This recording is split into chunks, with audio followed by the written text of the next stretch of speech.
Hi, my name is Debrah Elam. Thank you for watching my presentation on Yoko Nishikawa. I'd like to frame this presentation with the idea of imagination versus reality. So of course, imagination is what exists only within our minds, and reality is what we see out in the world. However, there is a connection between those two, especially one that artists like to explore. Because when we see something, our minds are working automatically to identify and categorize it. And so there's a lot of room, you can think of it as a liminal space between what we can recognize. Artists start exploring how can they make things look stranger and stranger while still working with the viewer's imagination, either for them to recognize it or for them to not recognize it and see it as something totally new to them. This is a liminal space that Pablo Picasso explored a lot. We can see here in his painting Reading from 1932 that we can recognize this image. It's a woman reading. We can see the chair. We can see the text that she's reading. And yet he has utilized a lot of imaginative elements to evoke something, some emotion or feeling or reaction in the viewer. And this is something that we'll see a lot in Yoko Nishikawa's work. Yoko Nishikawa was born in a small town in Japan, and she grew up working with ceramics. She helped her grandmother with ceramics a lot. And then she moved to the States when she was 18. She studied interior design, and she worked for about a decade for this high-end home furnishings company, designing lighting and other home furnishings for them. Early in her career, she was working with clay to create collections, again, for home use for these home furnishing companies. Here's an early collection she did in 2014 for Calvin Klein Home Artisan Collection. And we can see she's still firmly grounded in reality at this point.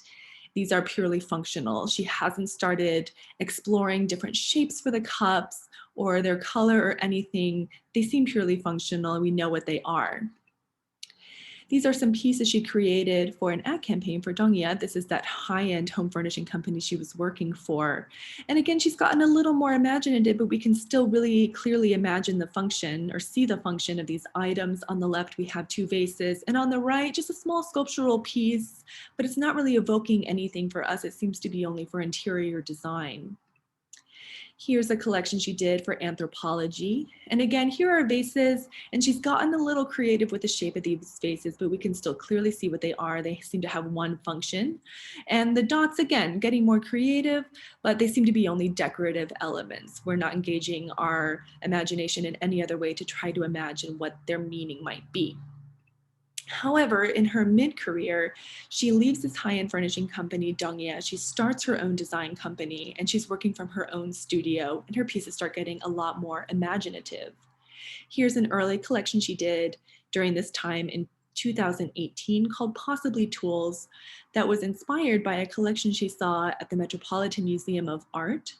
These ancient tools out of stone or clay that anthropologists could not really discern what their use had been, so they had described them as possibly a water vessel or probably a religious icon.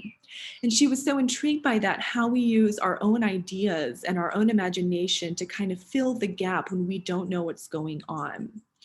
So these pieces are purely from her imagination, and she is engaging directly with the imagination of the viewer.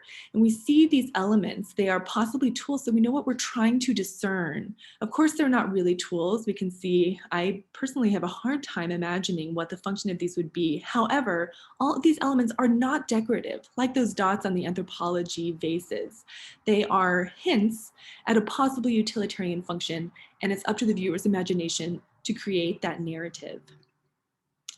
Here is another collection she did in 2019, Nap Animals, that was part of this exhibition where a person would come and sit in a chair. They were surrounded by many mobile pieces hanging from the ceiling.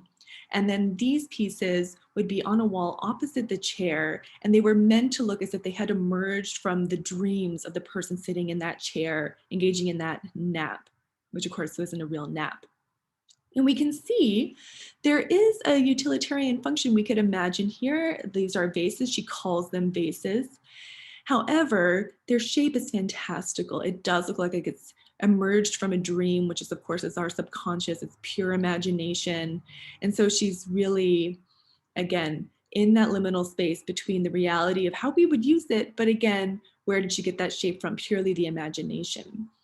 Here's a piece that she created during the COVID-19 quarantine called Beans, Pine Cones, Umbrellas in 2020. And again, we're using our imagination because I don't see beans, pine cones, or umbrellas here at all. These are these mobile pieces. They're made from paper pulp and clay. And we can see this table that she is sitting on. This is an imaginary tea party that she's created because, of course, during quarantine, she couldn't invite real people over. So she's creating an imaginary sense of community in her mind. And then these pieces represent the joy and the different emotions and that sense of community that would come from that kind of event. And again, she's letting the viewer really fill in the gaps of what these different colors and shapes mean and how that relates to this imaginary tea party. Lastly, we have this piece, these collections, Squish. These, we can really see the utilitarian function of these. They're bowls or vases or cups. But she's, again, using the imagination of the viewer or the user to create that sense of community because she squished these pieces together when they were wet clay so that they molded against each other. So when you buy one of these cups, it would have a slight indentation, and that is because it is nestled next to and has a connection to another piece that someone else has. So again, this is 2020, this is still COVID, and we are using imagination and art to create that sense of connection with other people that we're having a hard time getting in real life. Here's my bibliography. Thank you for listening to my presentation about Yoko Nishikawa and thinking about how she is using imagination, her own and the viewers, to create connection and to engage with our imaginations. Thank you so much for listening.